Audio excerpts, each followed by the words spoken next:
저는 이곳의 국왕 루슬란입니다. 이 세계를 통치하고 있죠.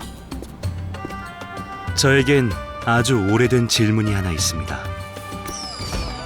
도대체 왜 이 사람들은 게임 속 세상을 찾는 걸까요? 그들의 세계가 심심해서? 만족스럽지 못해서?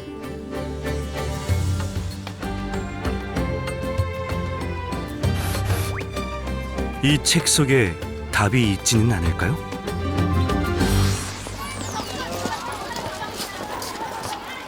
게임 퀴즈는 유년 시절 처음 게임을 접했습니다. 출발은 대부분 오락실이었죠.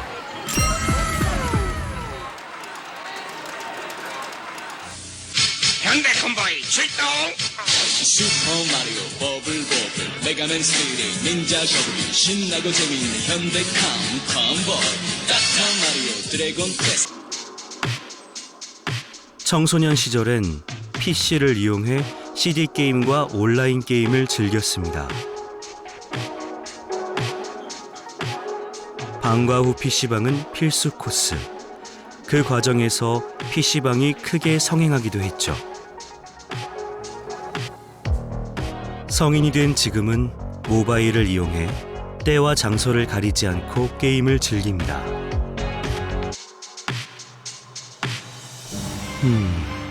흥미롭긴 하지만 역시 사람들의 이야기를 직접 들어보고 싶네요.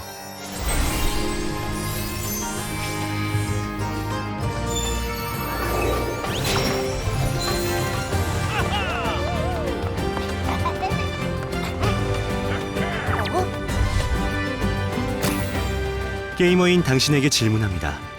여러분에게 게임이란 어떤 의미인가요?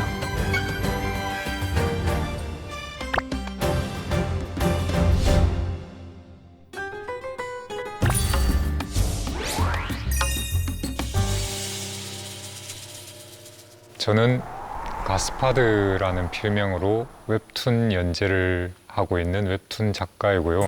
전자오락수호대라는 게임 속에 있는 인물들의 이야기를 다룬 작품을 연재를 했던 작가입니다. 지금까지 게임을 30여 년을 넘게 즐겨왔는데 아직까지도 계속 하고 있는 거 보니까 앞으로도 계속 이렇게 게임을 할 것 같아요.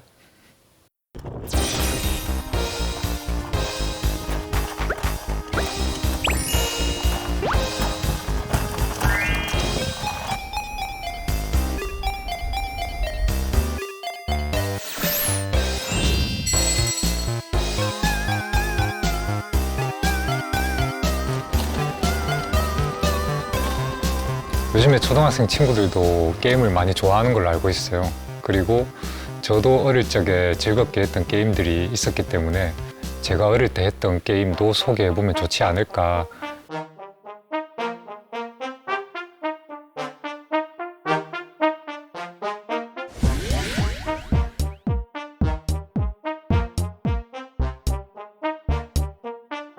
학교를 다니던 그 시절에 게임을 가장 즐겁게 했었던 그런 시절이거든요. 가장 순수하게 그 게임이란 친구와 재밌게 놀았던 시절이고, 세대가 많이 변하고 감성이 많이 변했을 수는 있지만은 그렇게 게임이라는 친구 자체는 똑같이 좋은 어떤 친구가 되어주고 있을 거라고 믿고 한번 준비를 해봤던 것 같아요.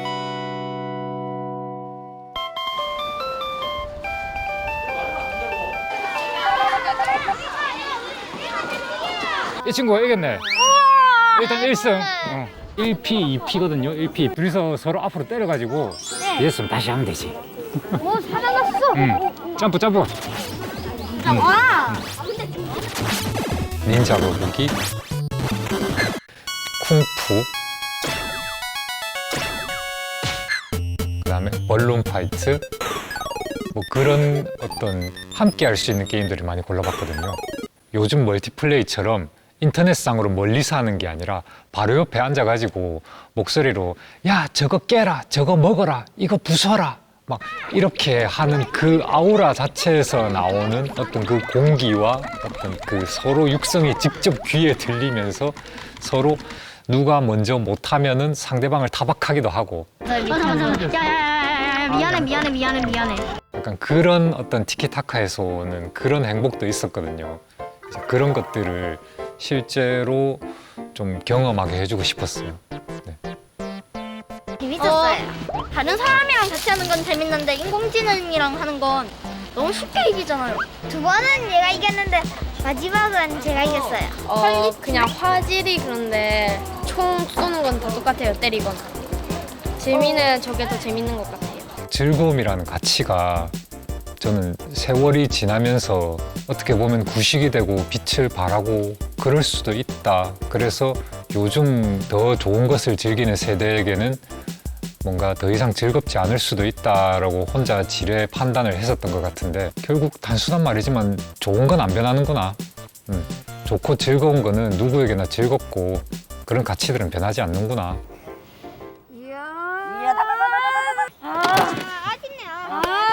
아쉽다. 재밌었어? 안녕.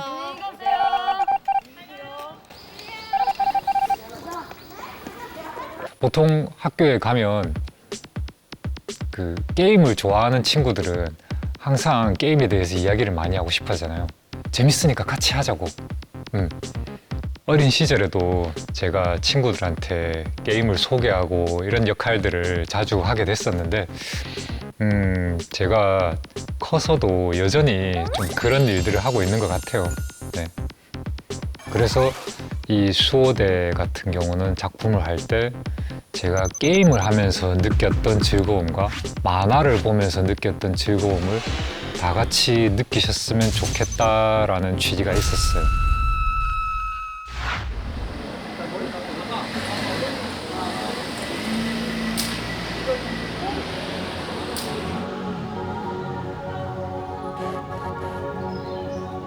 제가 어릴 적에 살던 동네에 제가 제일 자주 오던 오락실이에요. 학교를 마치고 나서 오락실에서 시간을 되게 자주 그리고 많이 보냈었어요.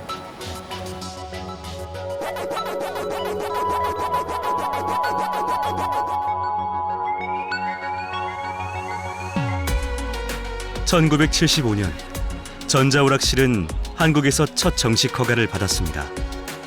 그 후 여기저기 퍼져나가 서울에만 900여 개소의 오락실이 문을 열었죠. 한때는 불량 청소년 집결지라는 오명을 뒤집어 쓰기도 했는데요. 90년대 서서히 대중오락의 장으로 변신을 꾀하며 청소년들의 놀이터로 자리 잡았습니다.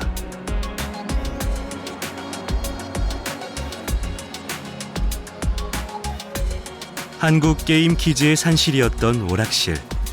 하지만 이젠 추억의 장소가 되고 말았습니다.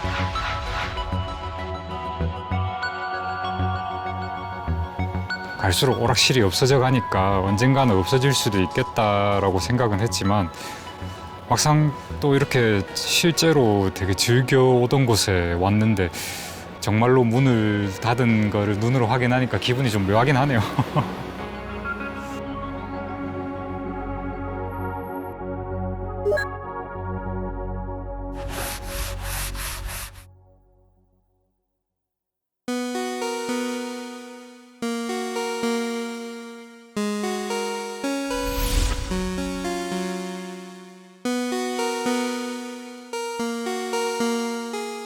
여기 양옆으로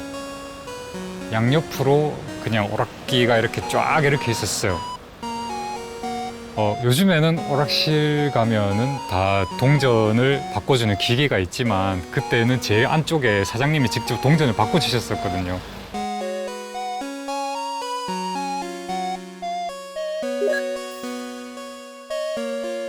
거의 한 4살, 5살 때쯤 대단히 어릴 때였는데 그런데 제가 저희 가족들이랑 같이 길을 가다가 우연히 옆에 어떤 가게를 봤는데 이렇게 미닫이, 쇠로 된 미닫이 문이 이렇게 빼꼼 열려 있고 그 안에 모니터가 되게 많은 거예요. 반짝반짝 빛나는 모니터가.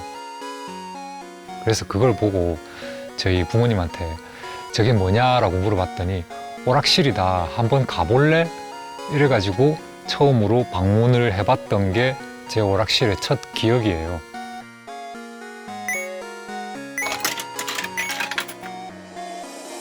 그 게임이 지금도 뭔지는 여전히 모르겠어요. 하얀 도복을 입은 주인공이 적들을 이렇게 막 무찌르고 있는 그런 게임이었거든요. 그 게임을 제 인생 처음에 게임으로 플레이를 해봤던 것 같아요.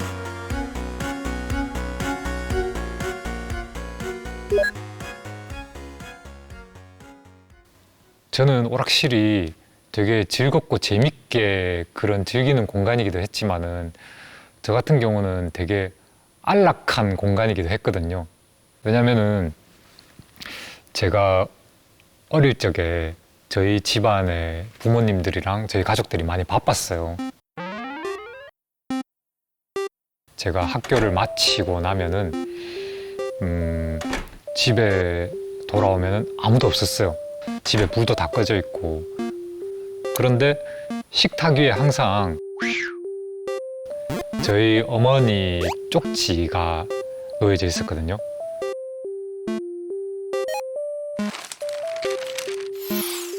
용씨가 엄마 볼일 보고 올게. 이 돈으로 오락실 다녀온나. 이렇게 하고 100원짜리가 몇 개 있던지 1000원짜리가 있던지 항상 그렇게 놓여져 있었어요.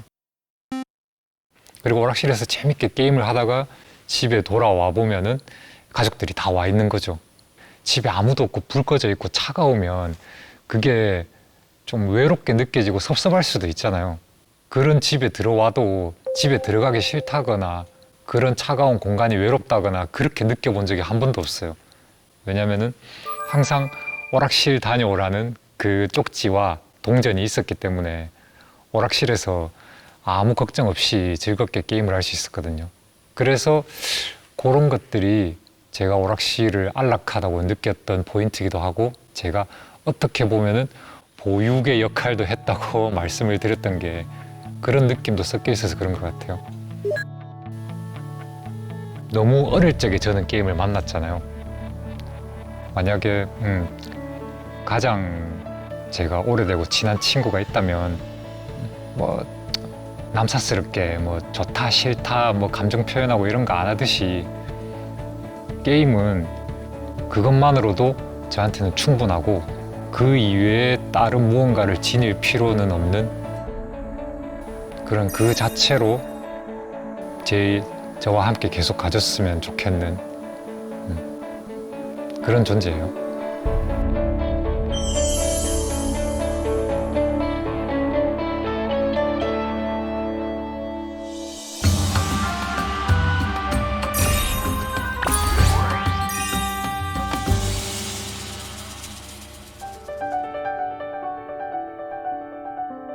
당신은 아이가 마지막 남은 피자 조각을 먹고 방으로 들어가는 것을 확인한 다음 당신의 할 일을 했다.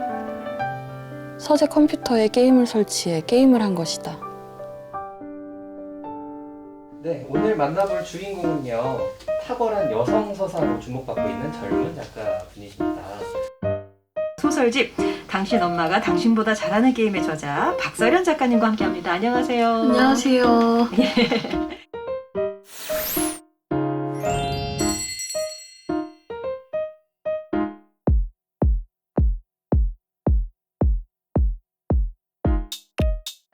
안녕하세요. 소설 쓰는 박서련입니다. 저는 스스로에게 한정된 되게 오냐오냐형 인간이에요. 제가 하고 싶다는 걸 저 스스로는 다 들어주는 편이거든요. 처음에는 작업을 잘하고 싶어서 그리고 오래 좀 더 살아남는 인간이 되고 싶어서 제 욕구를 들어주고 있다고 생각했는데 그게 오히려 저를 망치고 있는 주범이 될 수도 있다고 생각하니까 위기감이 들더라고요. 어쩌면 저한테 필요한 게 그런 욕구를 조금 차단하고 스스로가 해야 할 일을 생각하는 것, 그런 심 같은 태도가 아닐까 하는 생각을 했어요. 제가 오랫동안 좋아한 심즈라는 게임을 보면 성인들도 분명히 성장을 해요. 작은 스킬 하나하나가 성장을 하는 모습을 보면서 플레이어인 저도 뿌듯함을 느낄 수가 있는데, 심즈 자체가 인생을 모방해서 만들어진 게임이기 때문에 심즈에 구현된 좀 더 단순화된 시스템을 제가 따라한다면 내 인생에서도 뭔가 그런 성장의 만족감을 얻을 수 있지 않을까? 그런 기대를 했던 것 같습니다.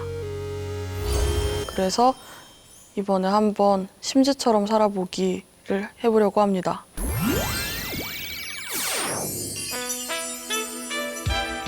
심처럼 살아보기로 한 김에 저랑 닮은 심을 한번 만들어 볼까 하고요.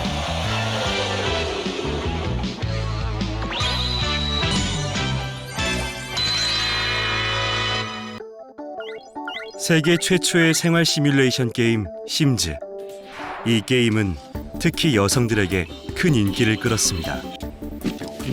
심즈가 발매된 2000년, 한국 게임 시장은 PC 게임이 주도하고 있었는데요. 당시 한국 가정의 컴퓨터 보급률은 무려 71%. 평소 게임을 즐기지 않던 여성들도 집에 있는 PC를 이용하면 되니 큰 부담 없이 시도해 볼 수 있었죠. 그렇게 심즈는 한국 여성 게이머들이 가장 사랑하는 게임 중 하나가 되었습니다. 화분에 물 주기, 어머니께 전화드리기, 쓰레기 버리기, 운동하기, 그리고 명작 쓰기.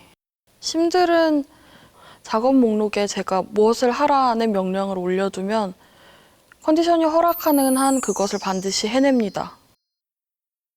일단은 그러면 운동을 하자, 설연아. 운동을 하자. 난 이런 추리닝 없는데. 관절에 무리 없이 땀 빼고 싶은 날. 다리 워킹부터, 제자리 걷기부터 시작해 보도록 할게요. 왼발, 왼발.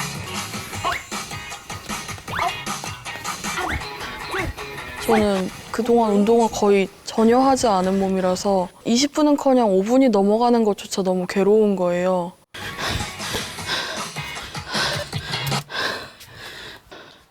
죽어가나요? 죽을 것 같아요. 심들은 왜 이걸 해내는 거죠? 나는 지금 심보다 못한 사람이구나 라는 생각을 하기도 했었던 것 같고, 걔네가 실패해야 나도 편하게 포기할 텐데. 정해진 시간 동안은 계속해서 내가 해야 할 일에 몰입하는 심처럼 되는 건 생각보다 쉽지 않은 일이구나. 그리고 그 쉽지 않은 일을 어쨌든 해내고 싶다라고 생각했던 것 같습니다.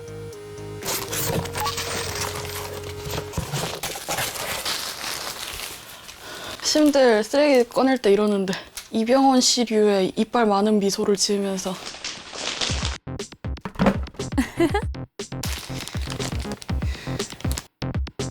약간 어딜 보는지 모르겠는 느낌으로 힘들어서 그랬구나.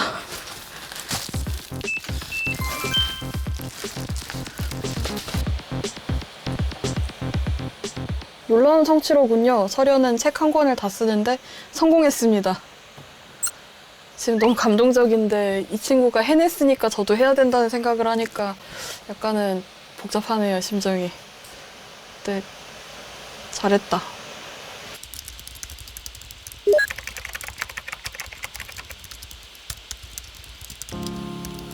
저한테 심즈라는 게임은 제 인생의 돌파구 같은 게임이었어요. 왜냐하면 등단 직전에 제가 한창 정신적으로도 신체적으로도 문제가 많고 힘들었던 시기였는데, 심즈 세계에도 작가라는 직업이 있고 제가 그걸 너무나 자연스럽게 심한테 지키고 있더라고요. 처음에는 물론 글을 잘 못 썼었죠. 졸작을 써내곤 하지만 어느 순간에는 베스트셀러를 써내는 작가가 되더라고요. 게임을 하면서 일상으로부터 도망쳐야지라고 생각했지만 오히려 일상으로 돌아갈 힘을 저도 모르게 더 얻어버렸던 게 아닐까. 시간을 들이면 어쨌든 나도 작가가 될 수 있을 거야 라는 생각을 좀 했던 것 같아요.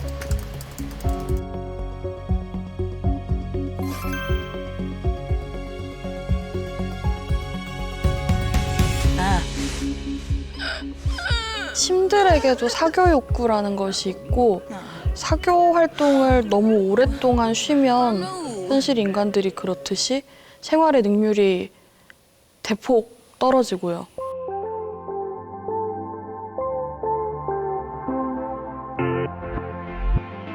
심들처럼 한번 사교 활동을 좀 해줄 때가 되지 않았나 그런 생각을 했습니다.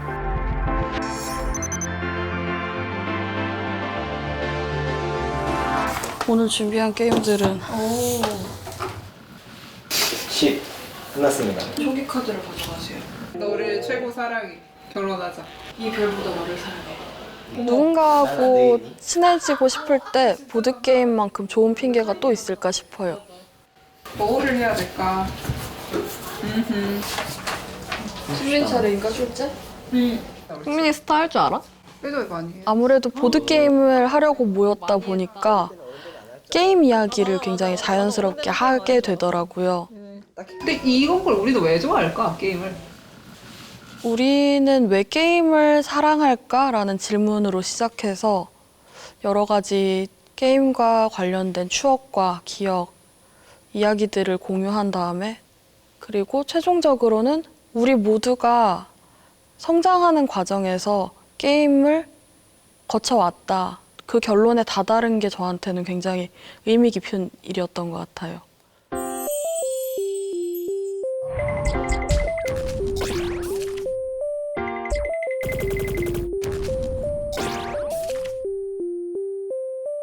게임 오버가 수없이 지속되던 어느 날 캐릭터 선택 화면에서 마이너스 500이라는 숫자를 발견했다. 이게 뭐지? 언제부터 이런 숫자가 있었지? 내가 그 게임을 계속한 건 조금만 더 하면 이라는 희망 때문이었을 것이다. 그리고 마침내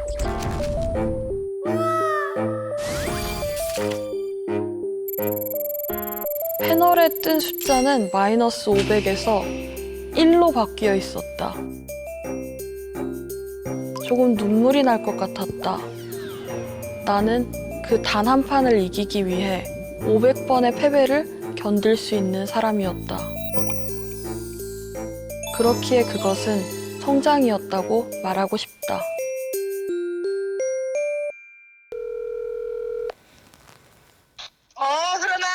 엄마 뭐해? 저 같은 실제 사람의 성장은 머리카락이 자라는 속도나 손톱이 자라는 속도처럼 아주 느리고 거의 눈에 보이지 않죠. 근데 보이지 않는다고 해서 성장하지 않고 있는 것이 아니잖아요. 더디게 그런 속도로나마 어쨌든 절대로 뒤로 물러나거나 후퇴하거나 더 줄어드는 일은 없이 계속해서 성장을 하고 있잖아요. 그것이 살아있다는 증거고요.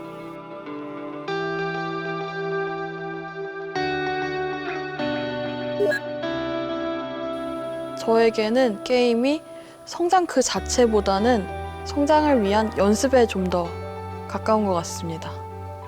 성장을 잘 하려면 어쨌든 연습이 필요하다라고 저는 생각하거든요. 그걸 계속해서 확인받을 수 있어서 조금 버거운 일들이 있더라도 어떻게든 극복하면서 살아갈 수 있을 것 같다라는 생각을 이번 프로젝트를 겪으면서 더 진하게 한 것 같습니다.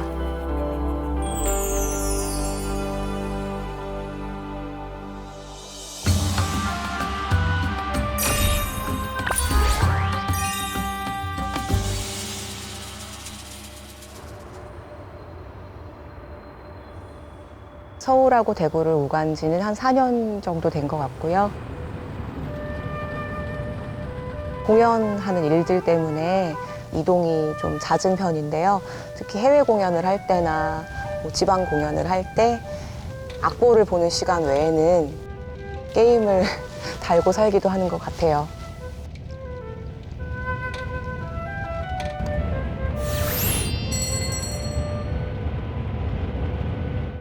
저는 지휘자 진솔입니다. 클래식 음악을 지휘하고 있고요. 게임 음악 공연을 기획하고 연주하는 회사의 대표이기도 합니다.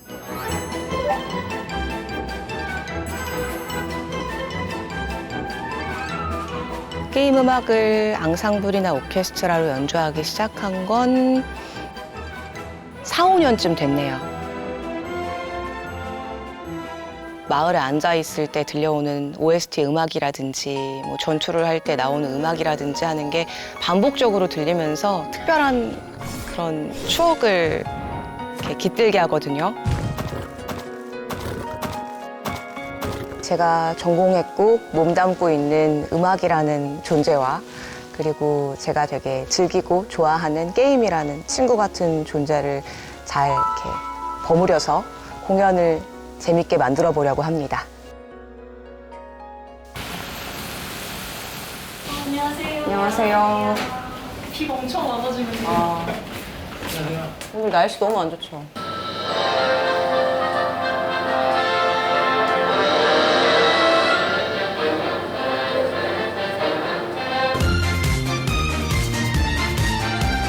곡이 어렵진 않은데 자꾸 빨라지게 돼요. 하다 보면 다 달리게 되는.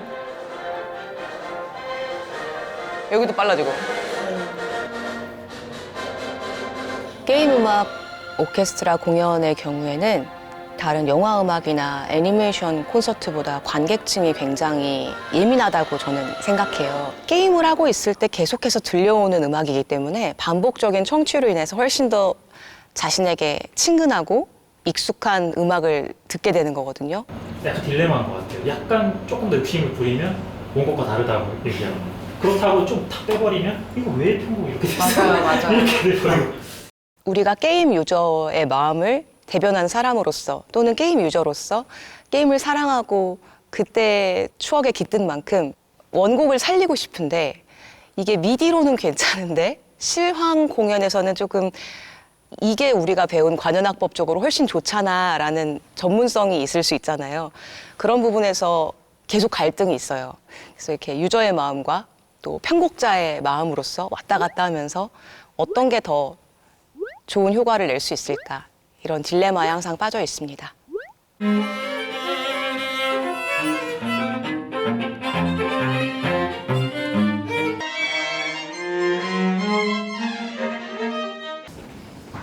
안녕하세요. 안녕하세요.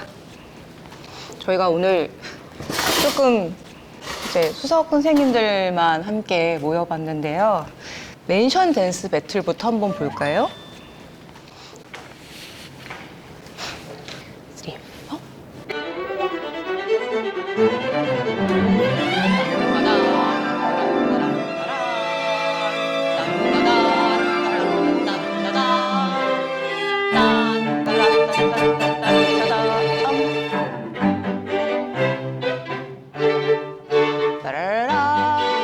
누군가는 게임 음악이다 이래서 되게 가볍게 봐주시는 분도 계신데 마음은 전혀 그렇지가 않고 게임 오케스트라라는 방향성은 아직은 잘 알 수 없는 것 같아요. 공연장의 발걸음을 처음 하시는 분들이 많으세요. 그러다 보니까 괴리감을 느끼지 않게 하는 것도 저의 도전 과제 중 하나인 것 같아요.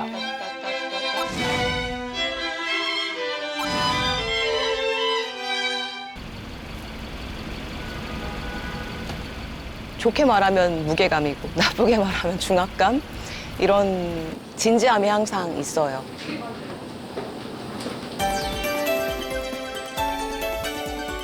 오랜만에 PC방에 가보니까 과거의 학창시절 생각이 났었어요. 마지막으로 간 게 대학생 때였으니까 10몇 년 만에 PC방에 갔던 것 같아요.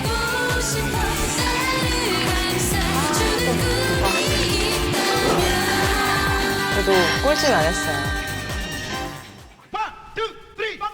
인터넷 카페라는 이름으로 처음 등장한 PC방. 초창기엔 대학가를 중심으로 하나둘 생겨나기 시작했습니다. 이후 IMF 외환 위기와 함께 창업 아이템으로 주목받으며 전국적으로 퍼져나갔죠.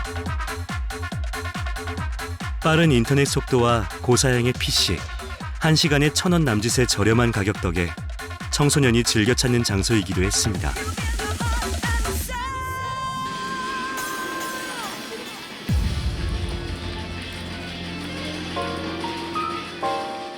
누구나 그런 순간이 있잖아요. 좀 쉬고 싶고 위로도 받고 싶고 추억도 회상하고 싶고 저한테 게임이 되게 중요했던 시절에 PC방이라는 게 되게 은신처였거든요. 친구도 없고 집에서 부모님과도 사이가 안 좋고 해서 딱히 있을 공간이 없었어요. 당시엔 제가 지금 보고 있는 그런 모습이 아니었어요. 되게 소심하고 말 잘 못하고 학창 시절 때 어느 날 같은 반에 좀 사이가 멀어진 친구들이 몰려왔어요. 제가 너무 강하게 맞받아치니까 에라 모르겠다고 다 같이 이제 덤벼들게 된 상황이 있었어요. 7명이 저한테 이제 붙게 된 거죠.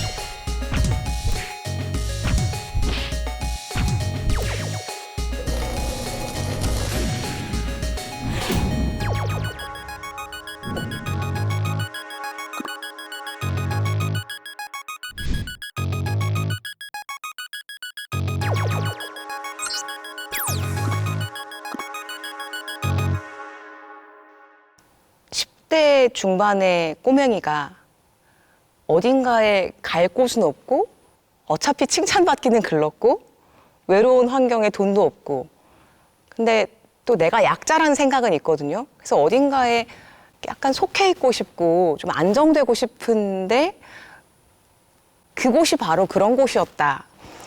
그리고 그 안에서 또 게임을 하거나 어떤 커뮤니티를 해보면서 거기에 또 속해 있는 느낌도 들고 자연스럽게 바깥에서 남들과 못했던 소통을 하게 되니까 되게 위로가 되었지 않았을까.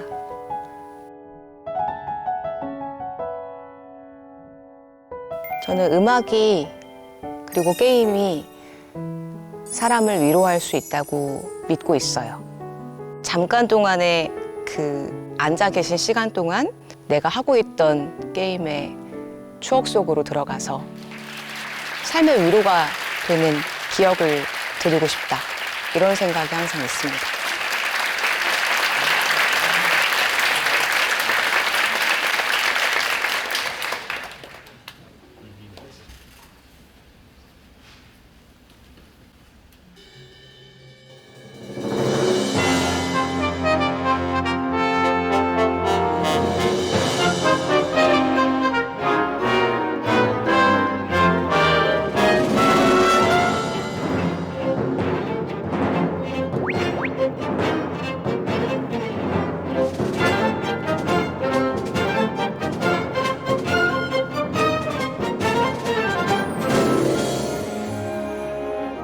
제가 음악과 게임에서 얻는 위로처럼 관객분들한테도 퀄리티도 좋고 또 추억을 회상할 수 있는 행복한 음악을 만들어서 관객들한테 선물처럼 위로를 선사하고 싶어요.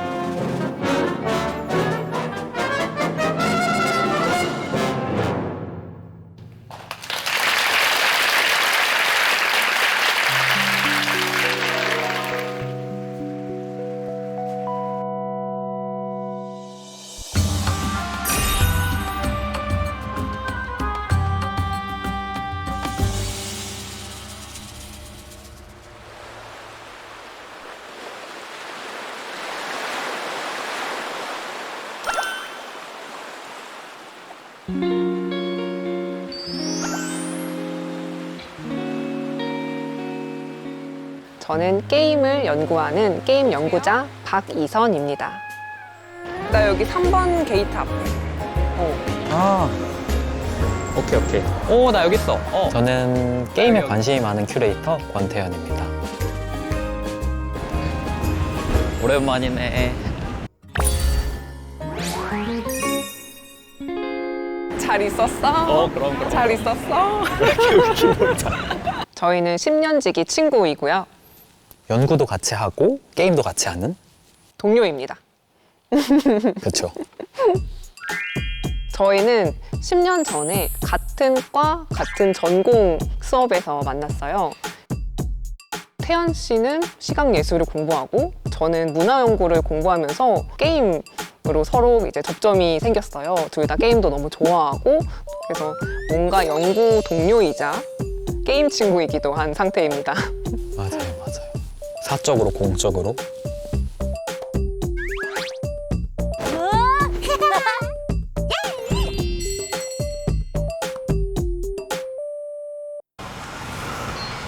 와, 야 날씨 진짜 좋다. 진짜 나 지금 땀나. 야, 여름이다 여름 진짜. 햇살이 밝으니까 기분이 좋네. 그러니까.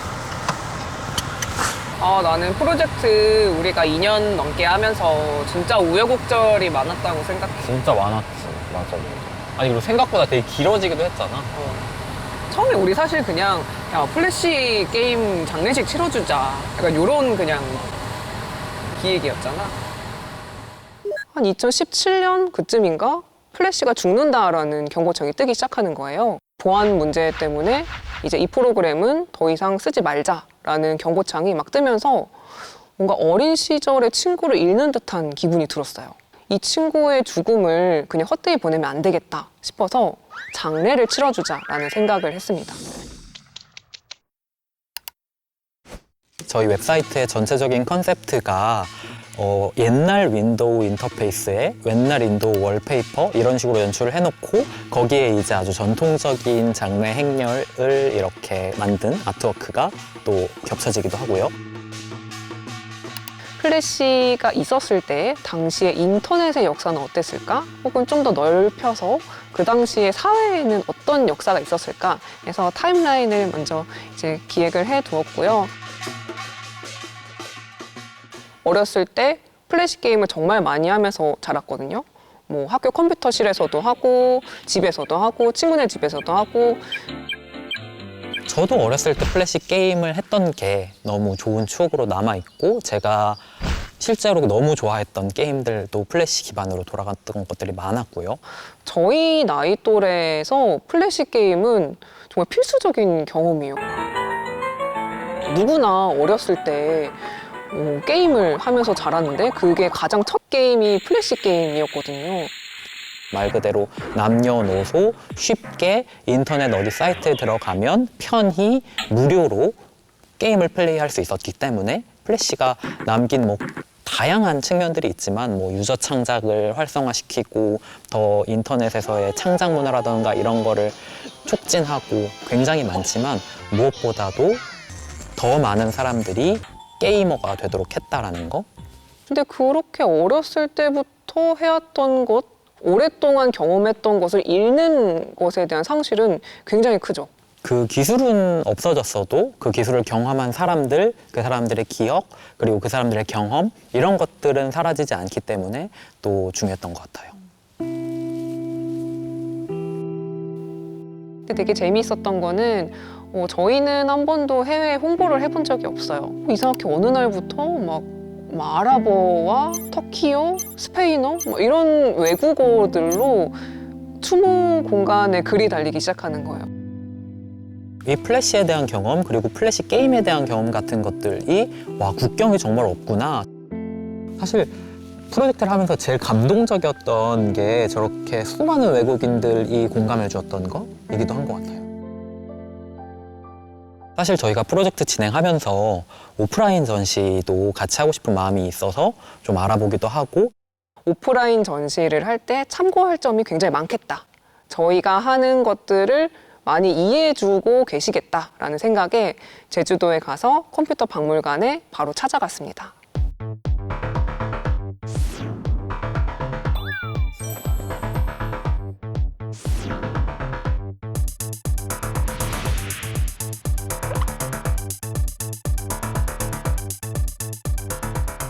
박물관이다 보니까 정말 옛날 그 하드웨어, 정말 옛날 그 인터페이스 그대로 플레이해볼 수 있는 시설이 다 되어 있더라고요. 그게 또 굉장히 오래됐기 때문에 우리 동시대 사람들 입장에서는 그것이 굉장히 새롭게 다가오기도 하는 거예요. 소프트웨어이든 하드웨어이든 이제는 생산되지 않는 혹은 이제는 없어진 것들에 게임이 작동되고 있는 것들을 보니까 플래시 프로젝트를 어떠한 방식으로 발전시킬 수 있겠다 하는 것들에 대해서 영감을 되게 많이 얻긴 했습니다.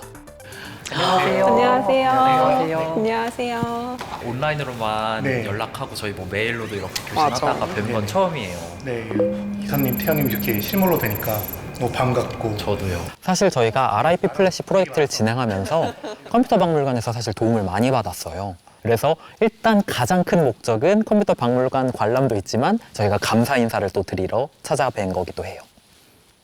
이게 플래시의 장례식장을 의미한다라는 내용을 듣고 굉장히 독특한 시도다, 재밌는 시도고 저희도 그런 박물관의 컨텐츠들을 약간 온라인화 시키는 작업들에 이런 것들을 좀 모티브를 받아보려고 많은 고민을 했던 것 같아요. 둘 다 과거의 것을 어떻게 현재에 다시 가져올 수 있을까?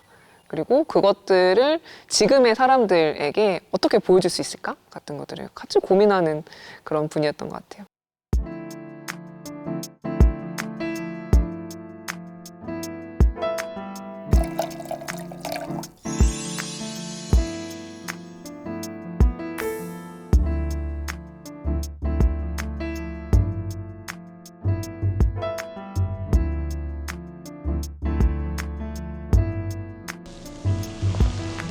너 요즘 무슨 게임해?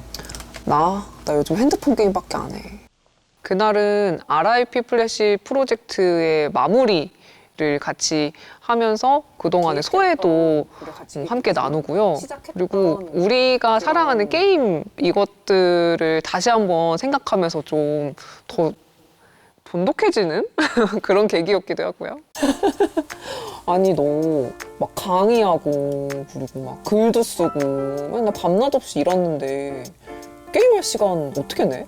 근데 모바일 게임은 그냥 할 수 있잖아. 뭐 이렇게 세팅만 해놓으면은 생산 같은 것도 자동으로 돌아가고. 과거 게임보다는 새로운 게임에 대해서, 오늘날의 게임에 대해서 이야기를 더 많이 나눠요. 뭐 새로운 게임이 나오면은 바로 다운받아서 같이 하면서 또 이야기 나누기도 하고, 이번에 이런 게임이 나왔는데 이런 게 재밌더라, 이런 게 조금 혁신이 있더라, 뭐 이런 이야기 되게 많이 하고.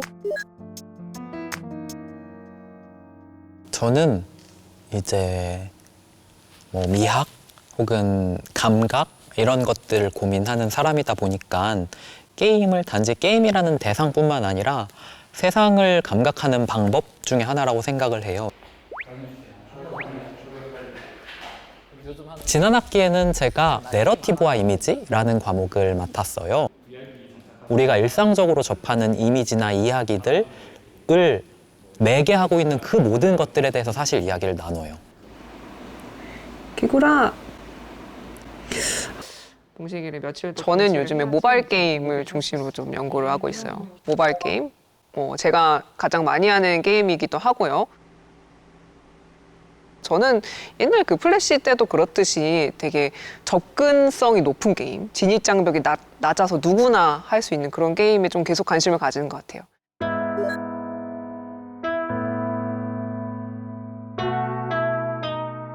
게임이 너무 중요한 어떤 위치에 있기 때문에, 위상에 있기 때문에 게임을 빼놓고서 동시대의 내러티브 혹은 동시대의 이미지, 그리고 동시대의 매체, 미디어라고 하는 것을 이야기하기 어렵기 때문에 게임에 대해서 이야기할 수밖에 없는 거라고 생각을 합니다. 그리고 게임 그 자체가 아니라고 할지라도 게임이라고 하는 것이 만들고 있는 환경, 그리고 게임적 인 것까지 합친다고 한다면 정말 많은 것들이 게임의 영향 속에 있다고 생각을 해요. 자동?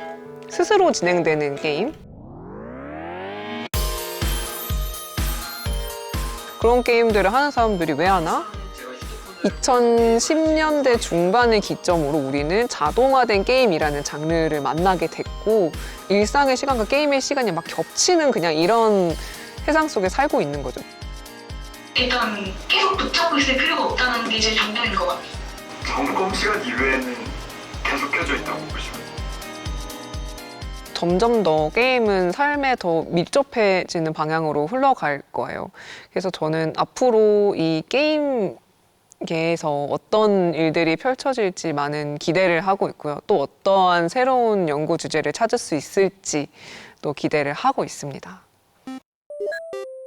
인생에서 게임이란 인생 그 자체라고 생각을 합니다. 왜냐하면 돌이켜봤을 때 게임을 완전히 손에서 놨던 적은 거의 없어요. 어떤 방식으로 게임을 계속 플레이하고 있었던 것 같아요. 어떤 게임이든 어떤 놀이든 간에. 그래서 그냥 항상 인생, 항상 나의 시간과 겹쳐 있었던 것이 아닌가라고 생각을 합니다. 그러니까 내가 어렸을 때 왜 그 게임을 했지? 왜 그 게임을 하면서 즐거움을 얻었지? 이런 것들이 사실 다 하나하나가 연구 문제로 실제로 되거든요. 돌이켜보면 결국 저 자신을 계속 발견하는 그런 일이더라고요. 그래서 저는 게임을 연구하는 일이 결국에는 제 인생을 연구하는 일이 되는 그런 관점이라고도 볼 수 있을 것 같아요. 그렇습니다. 저는 저를 연구하고 있습니다.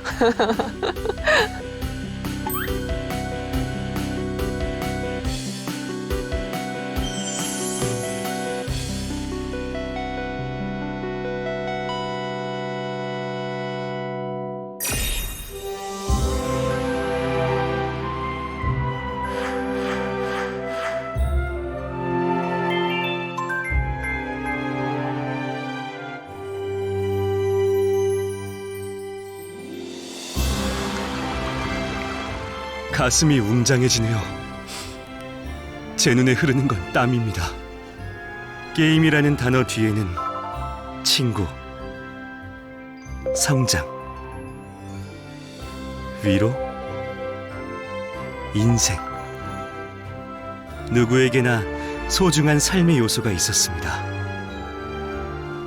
그렇기에 이건 곧 우리 모두의 이야기일지도 모르겠습니다. 저도 이 세계를 이전보다 잘 알게 된 것 같아요. 할 일이 부쩍 늘었네요. 이 세계를 잘 다스리려면 말이에요. 이제 더 많은 분들이 이곳에서 행복을 찾았으면 합니다.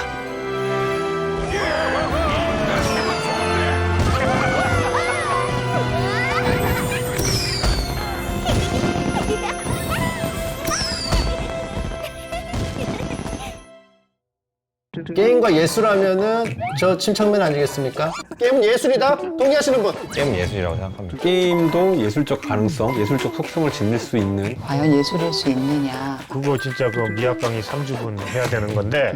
어쩌면 게임이 예술이랑 가까울지도? 우리가 예술이라고 불렀던 것들은 대부분 초창기의 예술이 아니었습니다.